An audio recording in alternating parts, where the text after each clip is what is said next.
Friends இப்ப நீங்க பார்த்துட்டு இருக்க இந்த வீடியோல கிளாஸ் கடையில வேலை செய்றவங்களோட நிலைமை என்னன்னு தெரிஞ்சுக்கணும்னா, இந்த வீடியோவ முழுசா பாருங்க.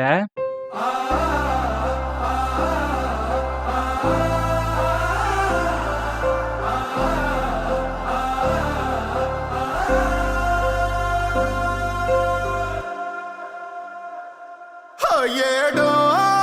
ஏடா ஏடோ ரே ஹோ ஏடோ ஏடா ஏடோ ரே ஹோ முச்சாங்குடே வேகுதிங்கே கண்கள் ரெண்டில் கண்ணீரே ஹே முச்சாங்குடே வேகுதிங்கே கண்கள் ரெண்டில்